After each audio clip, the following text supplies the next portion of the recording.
Hello, everyone. Welcome to the Prep Life Podcast. This is Lee Marie, and I am here with Amy Anger and a very special guest, Celeste Rains-Turk. Welcome. So I know, Celeste, you've been on the podcast before, but if this is your first time listening or finding out about Celeste, ladies and gentlemen, let me just give you a little brief background on how awesome she is. She is a national certified counselor. She is equipped with a bachelor's degree in psychology and a master's degree in clinical health, mental health counseling.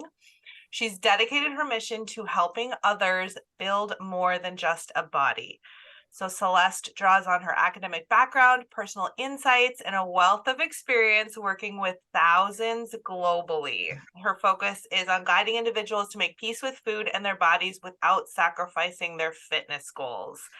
So unique to the fitness and bodybuilding industry, I know too. I've taken some of your courses at the Glam Girl retreat last year, and I love how you have this holistic mental health, but you're also, you have all the qualifications, you have the background in counseling, psychology, all of that stuff. But as a competitor yourself, you understand the unique place that competitors are in and how our bodies are basically our job. And so it does put that unique spin on that. And you handle that so well in such a way that I have never seen handled before in this industry. And I'm so excited to have you back. So welcome, Celeste, to the Prep Life Podcast. Thank you so much. That was an awesome intro, and I appreciate it. Yeah, I'm so excited to have you back. Celeste, we're going to be seeing each other soon, all three of us actually, at the women's workshop. So, listeners, if you are going to the MPC women's workshop on January, it's 20th, right? The Yep, the Saturday. 20th. Yeah. And so we are going to all be there. We would love to meet all of you. So please come by. Let us know what you think of this episode or if you have any questions, it'll be a great way to connect. But Celeste is also in charge of one of the breakout sessions. So if you are signed up for the workshop, you know that Sandy Williamson has sent out the agenda and some of the breakout sessions. So can you first start out? I mean, we have a lot of different questions for you, like in regards to mental health, body image, post show, all of that. But can you first, like, just give the listeners a brief idea if they would want to sign up for that breakout session, kind of what that will look like at the women's workshop? Definitely. So, first of all, I'm so excited for it. As you know, this is like a dream come true for me. And my goal with this breakout session is to help competitors to see that mental health can be prioritized without sacrificing their goals. I think that our industry has grown a lot in recognition of the importance of mental health, but unfortunately, sometimes there's still that saturation of negative messaging that comes from preconceived notions or beliefs or even coaching practices or previous dieting practices.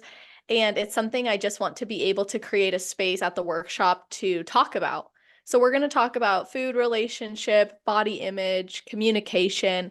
We'll pretty much take a broad stance based on the people who attend the breakout and what they want to dive into. I've done this enough times now where I'm ready for anything. So I encourage you guys, if you do want to have a discussion on mental health, please consider attending my breakout session. It's in the afternoon, obviously on Saturday. You can sign up for it ahead of time too on the website. There's a breakout session page where you can choose mine. It is the mental health breakout session. So if you come, we're not just going to talk about, it's not just going to be me standing there like, hey, everybody, this is, what everything's about. It's going to be hopefully interactive, depending on if they allow that, which I believe they will, because I pretty much just get to host it as I want. So yeah, it's going to be interactive and engaging, and I want to be able to foster conversations and connections and, of course, educate, because at the end of the day, I think sometimes we hear one little golden nugget and we're like, that's what I needed for my journey, or that's the permission I needed, or, oh, that now explains my behavior or explains why I'm the way that I am. So I'm hoping to just bring some of that and bridge that gap in the industry. Yeah, and we've had you at several of our retreats, and I know you do a lot of different types of, with different teams, you do these types of kind of talks where it's an immersive experience for like a full weekend. So if you haven't been on one of these, we even did it like at the Angel Fashion Show at the Olympia the previous year. And it's a really good time to just talk with like-minded females that are going through the same struggles, because odds are likely, like, if somebody brings something up, a lot of other people have been like dealing with that same issue. And I think you create a really safe space to share and communicate about those struggles. And just kind of hearing other people going through it, it makes it you almost feel better just in that realm of it, to know like, okay, this is kind of normal. And then you give some really great tools and strategies on how to work through that. So Thank you. That's the goal. I want to give things people can walk away with and Yeah. apply, not just yeah, listen and be like, cool, and then not do anything with it. So my goal is for people to exactly. come and leave with some greater insight to how that could be applied. And like you said, even if I say something that someone thought was so insidious to them and not normal, and then they realize like all of these people are going through this and I Yeah. can overcome it and I can be a better athlete because of it. Because I really think there's so many people who could become champions who don't, because they haven't taken care of their mental health. And so they Absolutely. quit before they could have been, I guess you could say, I think they're already great, but I think before they could have realized their full potential. Yeah, it's so funny. I was just doing a check-in with a client today, and I was talking about, this is improvement season where we do want to grow our body, but it's such a great time to also grow. I mean, one of the most important things is growing your mental strength, not just your physical strength. You can overcome so many things if you have a strong mind. So, Lee Marie, why don't you kick it off and ask your first question that you have for Celeste regarding mental health? I love it. Yeah. So we have like 4 different categories we're going to talk about. So mental health, body image, post show, and then what you are kind of working on now and how people can work with you. So first, we're going to talk about mental health. And my first question is, do you think that most competitors start out in a good place mentally and and their mental health suffers through, like you said, bad coaching or just bad experiences in prep, or getting to those levels of leanness for stage, or and then just kind of why or why not? Or do you think competitors are just struggle with mental health in general, and that's kind of what drives us to compete? Does that make sense? Yeah, no, that makes perfect sense. It's such a complex and great question because on one hand, I believe there's a lot of people who get into competing because it serves their mental health, whether it's a crutch or something they turn to, or it's maybe an extreme version of something they've already found beneficial to their life as a lifestyle. So it's like, well, how much further can I take it? Or how much more can I immerse myself in this distraction? So I think in some ways people do come into it with difficulties.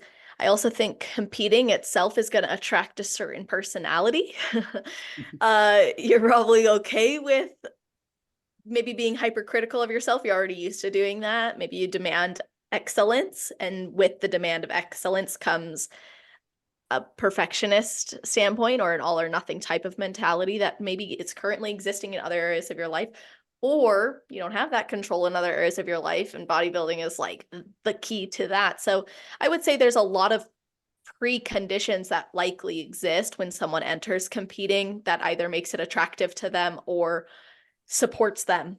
And then I think what happens is when you get into competing, let's say you do have a preconceived issue, whether that is food relationship struggle or a body image related struggle, maybe, and that might look like, I'm going to get into competing to resolve how my body looks. I'm going to be the revenge body, or I'm going to go ahead and compete because that'll get me back on track. That'll get me where I need to go.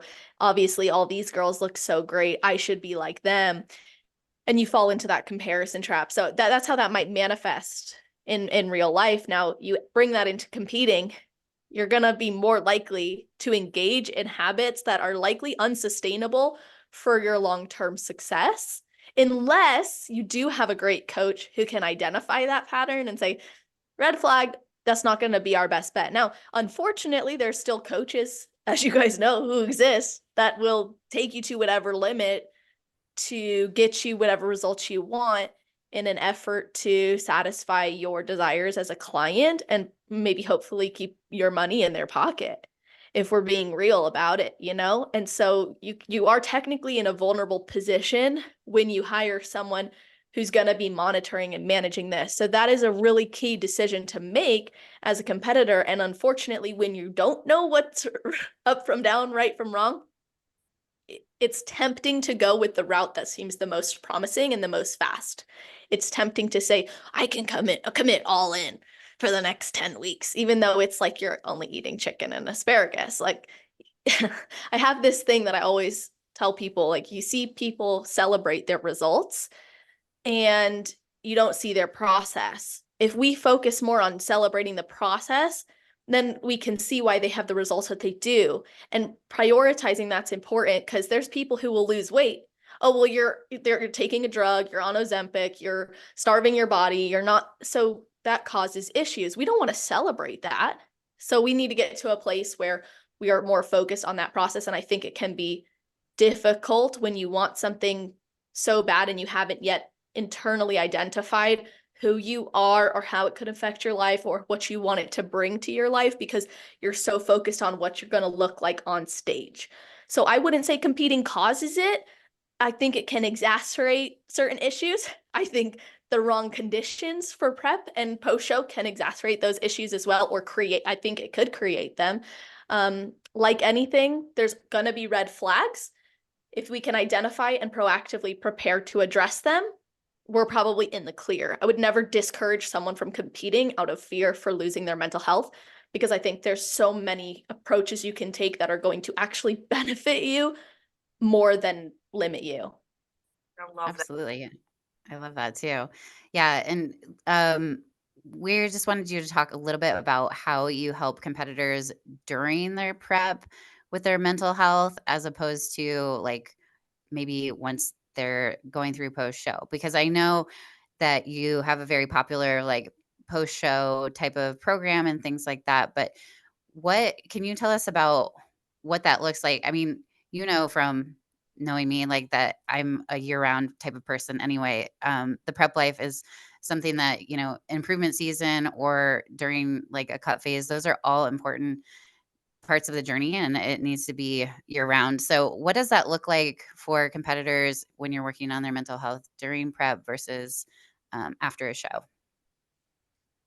Well, when I started it, it was only for people post-show because I thought that's where the problem was. And then the more people I worked with post-show, I'm like, oh, your prep was terrible. Now I have a whole other world to dive into. And so the way that it looks in prep as opposed to improvement season is in improvement season, you have a bit more flexibility already. Maybe you've already kind of derailed some of your normal habits from prep, and now you're getting the opportunity to redefine what this season is going to look like and what your next one is going to look like. You have more room to test at the expense of how your physique might look, whereas in prep, you don't really have that. Right. Unless you're willing to move your timeline, which I would always tell people, if you haven't already paid for your show and everything, because some people will do that. I'm going to just say, don't do that right off the bat. Don't go pay Yes. for your hotel. Well, maybe your hotel, it's free Your hotel's cancellation. fine. Yeah, but Sure. don't do your show fee and tanning and makeup and all those things that are non-refundable right off the bat, because Right. I think it's better to have a moving target so you can bring your best, and you never know what could happen. None of us are immune to this, and you want to be prepared for it, like I said. So how does that look? Well, in a prep, I'm going to work with an athlete more specifically on their identity, their expectations, and how they're upholding those things and where there might be incongruencies. This is true in an improvement season too. The work isn't going to be vastly different, but it's less likely I'm going to take an approach of normalization or exposure with a client who's in prep because it's too high of a risk for their end result goal. Sure. That's where I have a lot of respect from an athlete perspective. I'm not going to tell you don't finish the prep, but if you are engaging in really negative prep behaviors, I'm not going to be afraid to point them out either. So in a prep, it might be like, oh, so you're struggling a lot with comparison. You're struggling a lot with your body image. You're struggling a lot with how clothes look on you or don't look on you. So maybe we need to identify, how often are you body checking? Okay, well, that's constant. You wake up, first thing you do is check your abs. You go in the gym, first thing you do is you're checking for your pump. So let's tone that back. Let's see how can we address that. Maybe it's food. Maybe you're like, I have been really struggling emotionally around this time of day. I end up going off track, or I'm too afraid to hit all this food my coach is telling me to eat because I don't feel like I'm lean enough, tight enough. So we're addressing a lot of those types of doubts and concerns, and we're establishing trust. We're establishing a reason to do this that's outside of physique. So we're looking at more variables like, okay, what are your values? How is this going to support you in upholding your values in your life versus molding your life to fit this goal of competing? We want competing to fit in your life. And that's I love really, that perspective. I mean, I was going to say that's the prep life, isn't it? Yeah, but I mean, yeah, just thinking about their core values and yeah, exactly. Love it. Lee, did you have a question that you wanted to ask? So I kind of just thought of something while you were talking about the whole being afraid to eat more, like if your coach is telling you to eat more or versus less. Do you, when you're working with an athlete who is in prep or in the improvement season, do you ever have red flags with like how much did they share about their specific preps with you? Do you ever have red flags as their mental health coach about their coach, and like how do you bridge that gap, or where are your boundaries with that if you do see someone like, oh, that's maybe a little bit of a red flag with your prep or with your off season, and how do you handle I that? always take a question approach.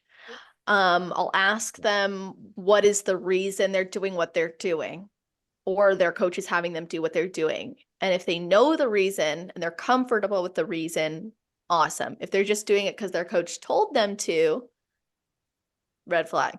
So Yeah. that doesn't mean that their coach can't tell them what to do. Obviously, you hired your coach for a reason. But I think every athlete should know why their coach is telling them to do what they're doing. And if I've seen, because basically when I work with people, it's very intensive. So let's take my 5-week food relationship program, for example. They're submitting every single day their process with eating. I see it all. I know what's going on. And part of the process is a deep, intensive mindfulness approach to food because we're trying to change how they think before they eat. We're trying to change how they approach eating. So I get to see their thoughts leading into these meals and coming out of them and at the end of the day. So I'll start noticing a pattern. This supports my goals of getting leaner. This supports my goals of looking this way on stage. I'm like, what else does this support? What else is happening? Or I see nutritionally, because we ask about nutrition. So I'll say, what are you seeing nutritionally as being satisfied?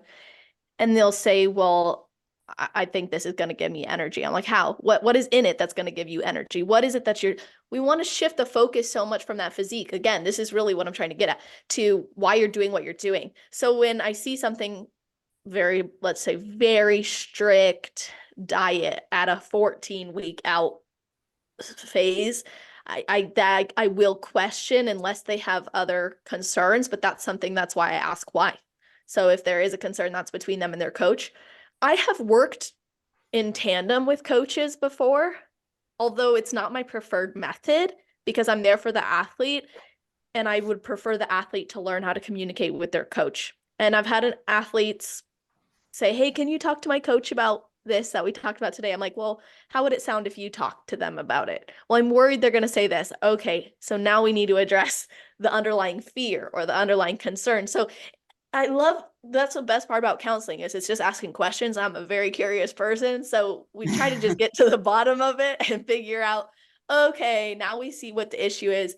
Let's move forward and address it. So if I see a red flag that's like they're literally starving and they're barely eating anything, I'm going to tell them there may be a better approach. Or if they tell me like my coach only lets me have salt on this day, I'm going to be like, well, if you don't mind researching some insight into the benefits of salt for your body, I think that would be really interesting for you. And maybe even some things that counter those beliefs. And I have them create their own pros and cons to what they're doing to identify maybe there's some validity to this or maybe there's not. Similarly, if they have an issue with what their coach is asking them to do, but it appears to be really balanced and great in my mind, but they're worried because it's too balanced. Now we're evaluating and exploring those beliefs too. That's good. Yeah, I think it really does boil down to having the coach that educates you and tells you why. is a really good sign of a good coach. Okay, so you mentioned before as well that you run into a lot of people that think that they're the only one that struggles with their issues. So I just want to break that open and ask you, as the coach, what are some of the most common struggles that you hear competitors have regarding their body image? And do they change during, is it different struggles during the off season versus during prep, or does it just take a different look and it's kind of the same mental struggle that we struggle with all year round? That's a really interesting way of putting it. Does it take on a different shape or is it the same? I guess there's an underlying theme that's the same, which is criticism and not compassion. It's more so judgmental in nature, maybe even to the point of hurting their life because their life now is wrapped around how they look versus how they feel, function, perform, exist in the world around them. So I would say that's like the common underlying theme, but in a prep, it's so much more of, am I going to be ready? Am I going to be ready? What if this happens? What if that happens? I don't want to do what I did last time on stage. I've never been ready. I always sabotage myself. I don't see this on my body and I think I should. You're like, me. I don't know. And then in an improvement season, it's, am I gaining too fast? Am I too far gone? So and so on such and such said I should not gain more than X amount. Oh, this person was telling me my coach is wrong for trying to bulk. Well, okay, their definition of bulk is very different than your coach feeding you the amount of food you need to be eating to restore your health, right? So it's a lot of questioning of themselves, doubting of themselves. And with the body image, I'd say that theme is what I mentioned earlier. But with coming out of a prep, what I think happens is your eyes haven't fully adjusted to what's really going on.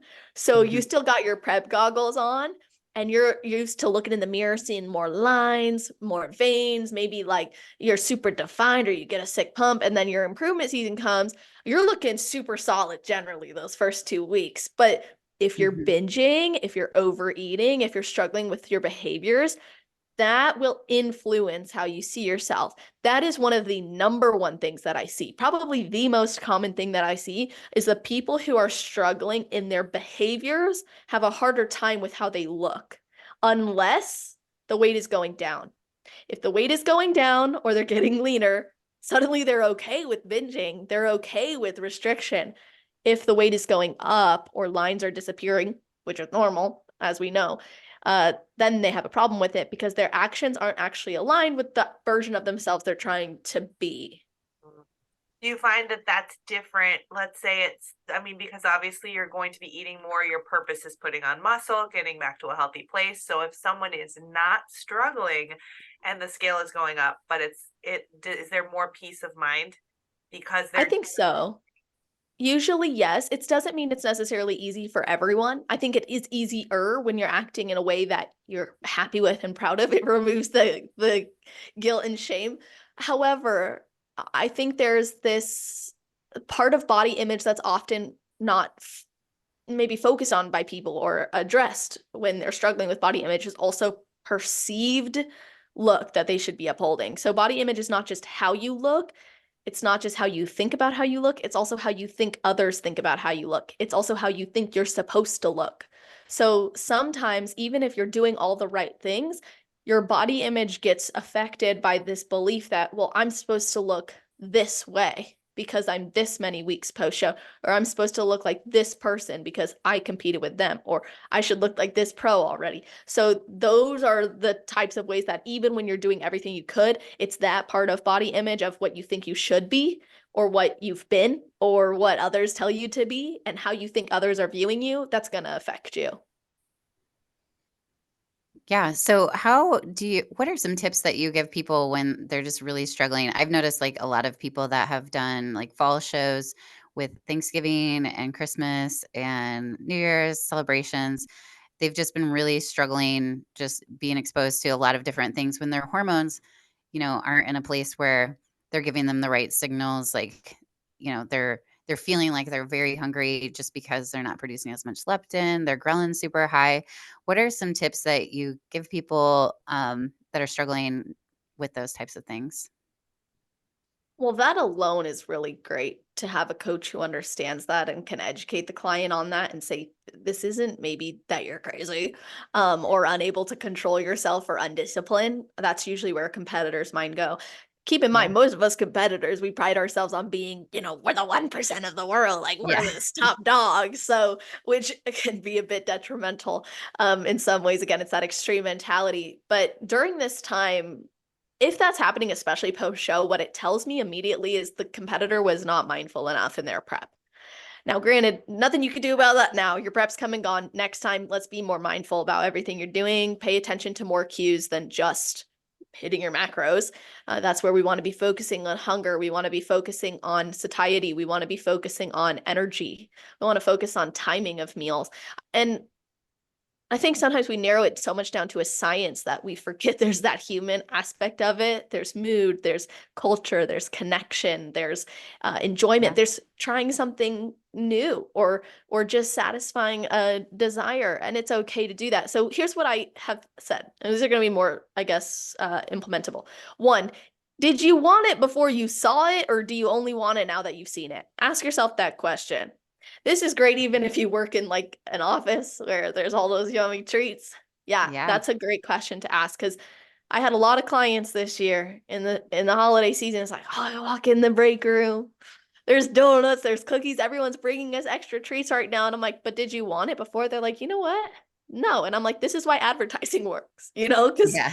we're going to see it and we're going to think about it, we're going to want it. So sometimes we just have to challenge what's really happening. And now, if you do want it, you might actually really want it. You might see it and want it and have it, and that's okay too. But practice delayed gratification. So allow yourself to have the cookie, but let's put it on a plate. Let's sit down to eat it. Let's enjoy it with somebody else.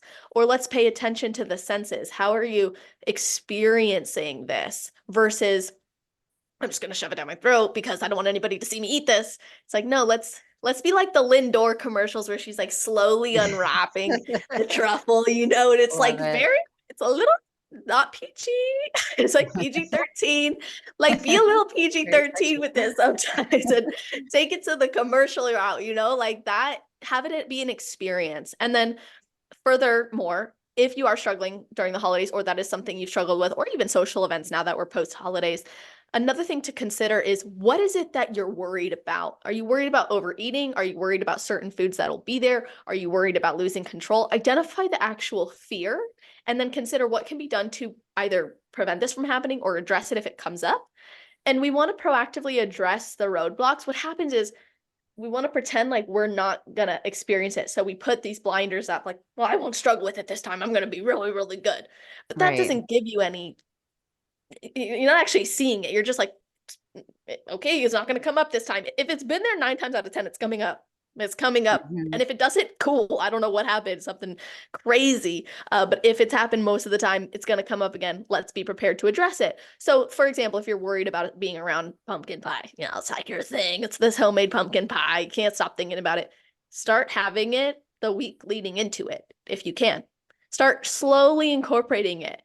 You probably won't care about it. Or go to the store and get those little mini ones. Exposure is really great for increasing confidence and trust in yourself, and it reduces this feeling of I'll never have it again. Another Yeah. thing, there's Love that. beauty in not having it again, right? There's a beauty in something being rare, in something being limited edition. And when we try to I have to have this, I'm going to miss out if I don't have it, we almost take away from its beauty and from its enjoyment because we're making it about fear and about if I don't have this, then I'm losing it. Instead, it's like, how can I really make the most of it while I have it? And if I can't have it right now, do I have proof that it will probably be back again? Yes. Yeah. So Yeah. I that think is, Oreo and like crumble cookie really capitalize on that fear of missing out, because they have the limited edition Oreos, or like crumble cookie will like release their yep. flavor that they had for that week. And I've known competitors where they'll be in prep and they'll like buy the crumble cookie, like freeze it, and then they have a million of these like limited edition like cookies sitting in their freezer, and at post show they just consume all of them because they were like, oh, I didn't want to miss out on that. But what are some strategies there? Just the exposure therapy type of thing where you're Exposure for sure. Also, I would recommend if you're already hoarding food in your prep, Yeah, we got a problem. probably a red flag. Yeah, Yeah, exactly. I'm not saying never buy the cookies again, but I'm very anti making lists on your phone of what you want to eat post show. I'm yes, anti bringing treats backstage. I'm absolutely. anti saving things in your freezer. I've been there. I done that. I was the girl with like the mini suitcase backstage. Like I was ready to throw Yeah, down post show. me too. And now I'm like, I could not care less. Get me a shower, get me a nice bed, I'm going to eat something fresh. But that doesn't mean I'm not going to have a nice meal or I'm going to be like, no, I can't eat. But we have to remember we're Right. athletes. So this would be another tip. We're athletes. At the end of your show and during your prep, you should be considering and planning for how do I recover from this as an athlete. If you just ran a marathon, Okay. you're going to fuel your body to support that recovery. You're going to probably take some Epsom salt baths, schedule some recovery sessions, start Yeah. incorporating those in your prep, but then also consider what that would look like post show to really give yourself that reprieve from everything you've just done mentally, physically, and emotionally and spiritually into this prep. Yeah, I like how you mentioned, being prepared and like thinking about the obstacles that you're going to have to overcome and planning in that sense rather than, like you said, just kind of being robotic about it, knowing like, hey, this is the situation that's going to happen. Like, what are some strategies that I can think of ahead of time? Like, what are some things that I can do to prepare? I think those are really good tips because a lot of times that can create a lot of the anxiety is just like oh my gosh, I don't know how I'm going to react around like this huge buffet or whatever. So I love that. Thank you. Did you have a question, Lee Marie? Yeah, so Anything pop up? I have kind of a two-part question that might wrap it up, but we'll see. So what do you feel, because I feel like what you do is so unique. And I feel like there are a lot of health coaches like you, a lot of mental health coaches around, but none that work specifically within such an intense sport as bodybuilding without just saying, you need to get out of it. It's too intense, like that is the answer kind of thing. And so you're working within you might come in with somebody that has a goal and has to be on a restrictive diet, and you're going to work on their mental health through that. I think that's incredible. So, but what do you feel like you bring to the bodybuilding industry that is unique to you? And then I want to know like how competitors can work with you, because I know people listening to this podcast are going to be like, this girl's a rock star. I need to work with her. Oh, well, thank you for that. That's a really great question. So, I guess what really separates me is I care about the athlete as a whole. I want to see you win. I want to see you, if you're a pro, I want to see you get to the Olympia if that's what you want to do. If you're an amateur, I want to see you go pro if that's what you want to do. I want to see you realize your goals. And I care about you realizing those goals. And beyond that, I care about who you are off the stage and how your life is going. So, some mental health professionals, yes, will take that extreme of just don't compete anymore. Which I don't appreciate because you can't solve one extreme with another. That also creates the belief that what is to blame is the lifestyle, which is hilarious to me when then counselors will tell people to live a healthier lifestyle. Yet a competitor doing that every day suddenly shouldn't do that. And there's this judgment, I think a lot of the times from mental health professionals on competitors that they're disordered before actually digging a bit further and understanding what's going on. I am not the type who's going to label you. I think it's actually really dangerous. And I wouldn't promote an identity upon you that you haven't desired to choose for yourself. So I'm probably not going to feed into your negative identity of yourself. I'm going to definitely focus on your strengths and empower you. And lastly, I've been doing this for a very long time. I think I was born to help people build more than just a body. I was doing build more than just a body before I knew bodybuilding.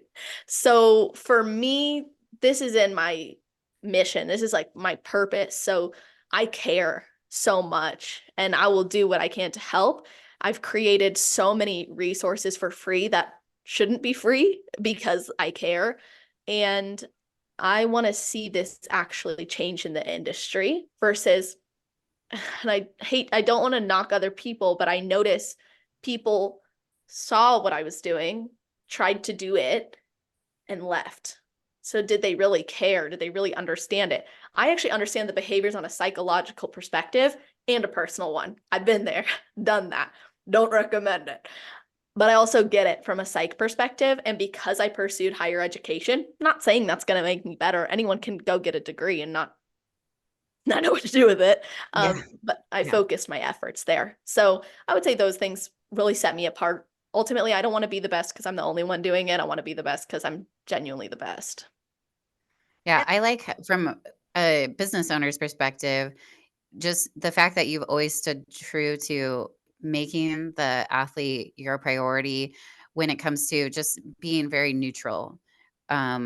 Like, with teams and different things like that. I think that it's really helpful for the coach to feel comfortable too that you're not like biased to like one team or anything like that, but you're really just like looking out for the athlete's well-being and trying to work as one of those.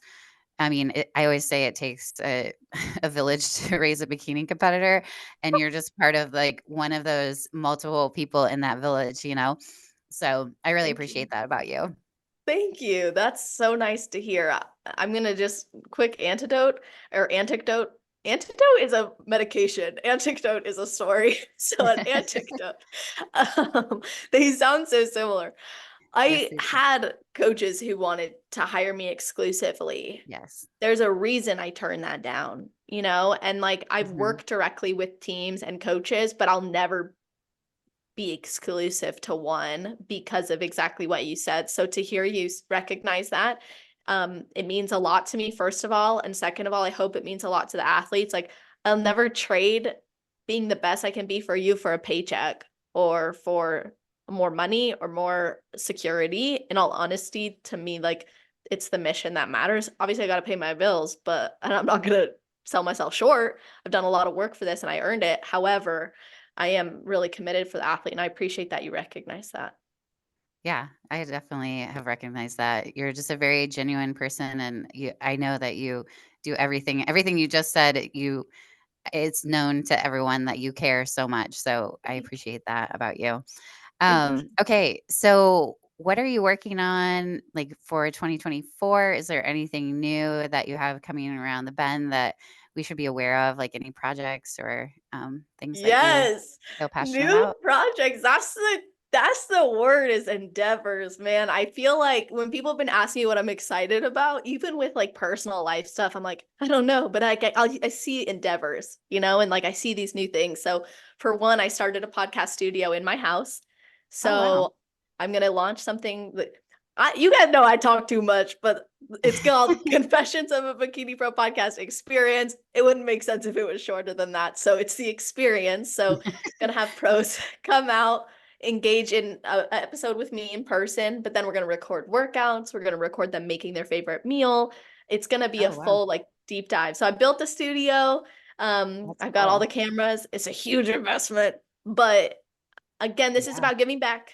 I just want more competitors to see their value and their worth beyond a title, potentially. So that's something that I'm looking forward to. And Very then, cool. thank you. And then I would like to start, whether or not this happens this year, I'm not overcommitted to it. Like my rope is not tight. But I would like to see it happen. I launched a psychoeducation and support group that's going to meet 2 times a year in person here. And that's going to it's going to be a 10-month experience. So if you guys are wanting to inquire about that, now would be the time to do it, because I'm either going to pull the trigger on it or not. I've got a couple people committed to it, but I need to have, at least 3 to 5 to really make it worthwhile. So that's going to be a group Hmm. counseling experience. And Okay. yeah, aside And from you're that, located where now? Just so our South listeners know. Carolina, Greenville, South Carolina.